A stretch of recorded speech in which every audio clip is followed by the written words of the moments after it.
हे पिता तेरी आराधना हो, तेरी आराधना हो। हे पिता तेरी आराधना हो, तेरी आराधना हो।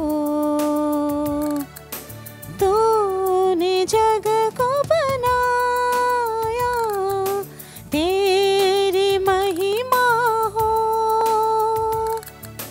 तूने जग को बनाया, तेरी महिमा हो। तेरी महिमा हो, तेरी महिमा हो,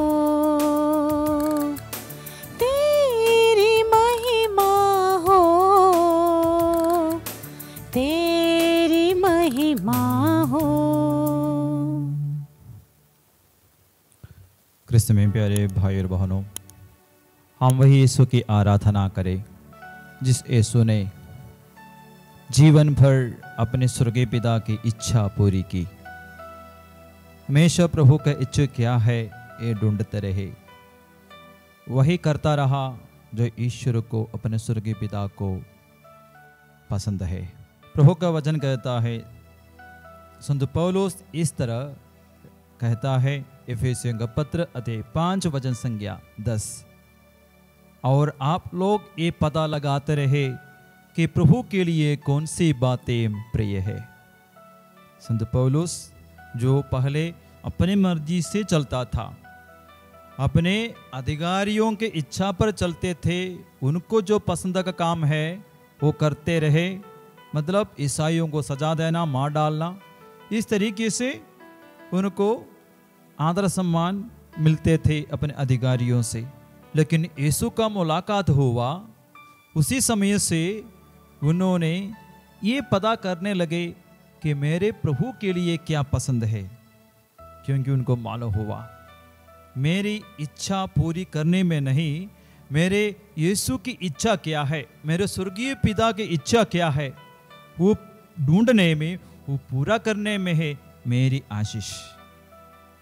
इसलिए उन्होंने एफेसियों को ये बताया कि ये पता लगाते रहो कि प्रभु के लिए कौन सी बातें प्रिय है। इस तरह कहने के लिए प्रेरणा कहाँ से मिला होगा?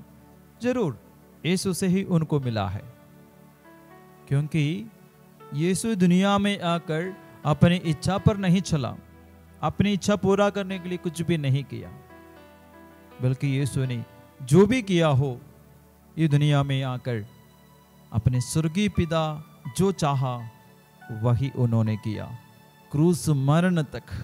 वो भी हम पढ़ते हैं।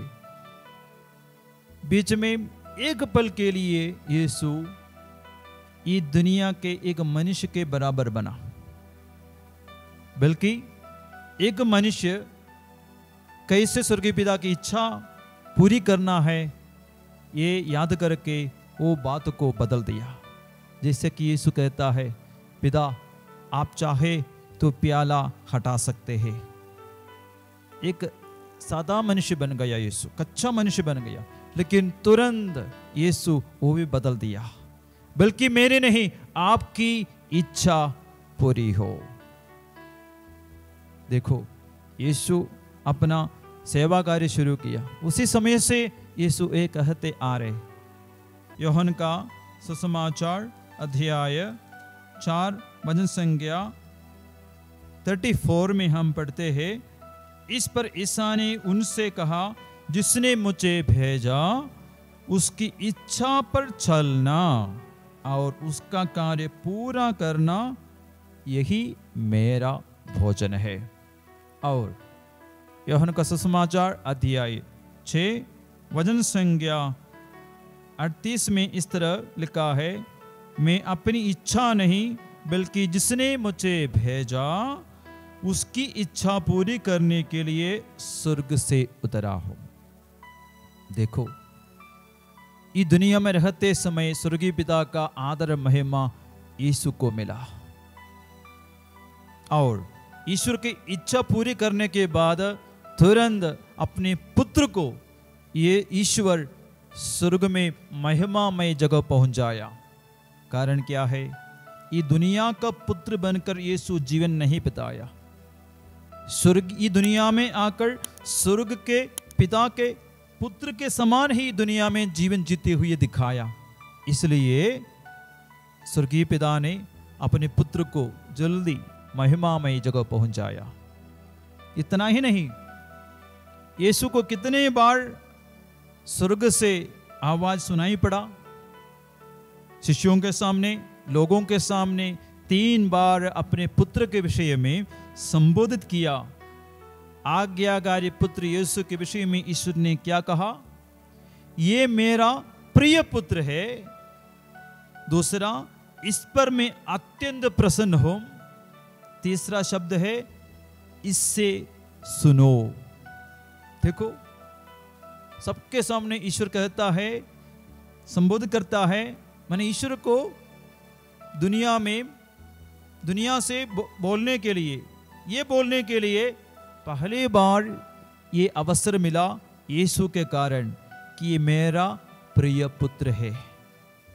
इस तरह कहने के लिए इस्राएल का समय से लेकर ईश्वर ये इंतजार करता रहा। ये मेरी अपनी जनता है, ये मेरी अपनी प्रजा है, ये मेरी अपनी संतान है। ये बोलने के लिए ईश्वर ने कितने समय से इंतजार किया, लेकिन ईश्वर को ऐसा कहने के लिए मौका इस्राएली जनता ने, ये दुनिया में किसी मनुष्य ने नहीं दिया है। आदि माता पिता ने भी नहीं दिया। जिस समय से ईश्वर ने उसको जीवन दिया, सृष्टि किया, उसी समय से ईश्वर को कम से कम मन में सोचने के लिए मौका नहीं दिया मनुष्य ने। सब कुछ सृष्टि करने के बाद ईश्वर ने इस तरह सोचा और समझा सब कुछ अच्छा है। लेकिन ये बोलने के लिए किसी मनुष्य ने ये दुनिया में रहते समय ये मौका नहीं दिया, ये मेरा पुत्र है, ये मेरी पुत्री है। क्योंकि वचन के अनुसार देखेंगे तो सबके सब पाप किया। देखो, लेकिन ईश्वर को अंधमत, यीशु ने ईश्वर को मौका दिया ये कहने के लिए, ये मेरा प्रिय पुत्र है, इस पर मैं अत्यंत प्रसन्न हूं। मैं इस पर प्रसन्न हूं ऐसा नहीं बोला, मैं इस पर अत्यंत प्रसन्न हूं। और मुझसे नहीं, अभी पुत्र से तुम सुनो। बस अभी मुझसे सुनने की जरूरत नहीं, मेरे पुत्र से तुम लोग सुनो। क्योंकि यीशु ये दुनिया में आकर ये दुनिया के अनुसार नहीं, ये स्वर्गीय पिता के इच्छा के अनुसार जीवन बिताया। प्यारे भाई और बहनों, इसलिए तो ईश्वर इतना बड़ा संबोधन, ग्रीटिंग्स यीशु के विषय में कहता है। इसलिए यीशु को स्वर्ग का सारा आशीष मिली, महिमा मिली, और इस स्वर्ग के ऊपर अधिकार मिला।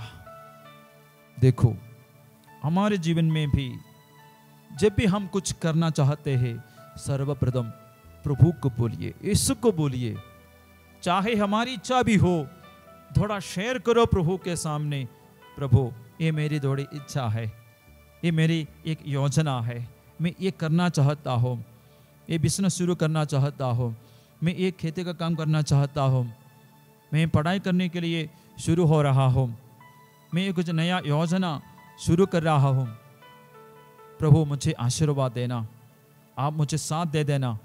इस तरह का छोटे छोटे प्रार्थना हम प्रभु के सामने बैठकर थोड़ा पल हम बैठकर ईश्वर से बताइए।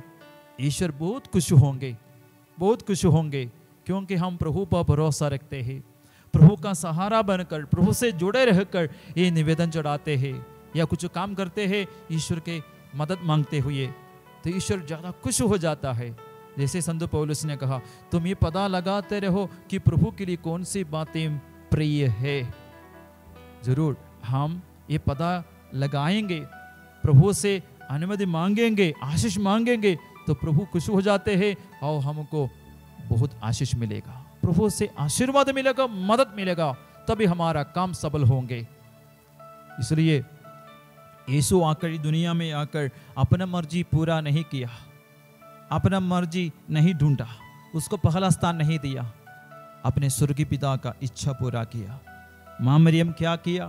माँ मरियम ने ये बोली, मैं आपकी दासी हूँ, आप आपका कदम मुझ में पूरा हो जाए। देखो, शुरुआत में थोड़ा तकलीफ को सहना पड़ा, मरियम को भी, यूसुफ को भी, यीशु को भी, लेकिन बाद में वो महिमा में बदल गया, महिमा में बदल गया। अंत में ये वचन हम सुनेंगे इब्रानियों का पत्र अध्याय 10 वचन संख्या 36 में, आप लोगों को धैर्य की आवश्यकता है जिससे ईश्वर की इच्छा पूरी करने के बाद आपको वह मिल जाए जिसकी प्रतीक्षा ईश्वर कर चुका है। संत पौलुस कहता है ईश्वर की इच्छा पूरा करना चाहिए तो हमको धैर्य की आवश्यकता है, सहन की आवश्यकता है, इंतजार की आवश्यकता है, विश्वास की आवश्यकता है। जैसे यीशु अनुभव किया, शिष्यगण भी अपने जीवन में प्रकट किया। जरूर मिलेगा ईश्वर का आशीष और कृपा। इसलिए हम मर्जी का जीवन छोड़कर ईश्वर की इच्छा क्या है, हमारे परिवार वालों का भी इच्छा क्या है, ये ढूंढते हुए हम आगे कुछ भी करें, प्रचुर मात्रा में ईश्वर आशीर्वाद देगा, ये तो पक्का है। आशीर्वाद मांगेंगे यीशु से। आइए हम यीशु से निवेदन करें, यीशु जैसे हम भी ईश्वर की इच्छा ढूंढे, उसको पहला स्थान दे, हमारा इच्छा प्रभु पूरा करेगा।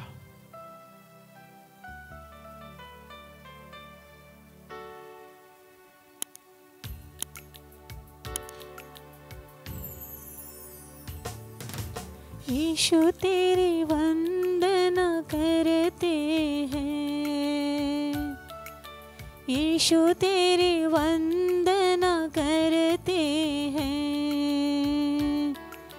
जीवन तेरे चरणों में रखते हैं, जीवन तेरे चरणों में रखते हैं, हम तुझे प्यार करते हैं यीशु, हम तुझे प्यार करते हैं। आत्मा तेरी वंदना करते हैं, आत्मा तेरी वंदना करते हैं, जीवन तेरे चरणों में रखते हैं, जीवन तेरे चरणों में रखते हैं, यीशु तेरी वंदना करते हैं। प्रभु ईश्वर की इच्छा के अनुसार जीने का कृपा और धैर्य आपको मिल जाए।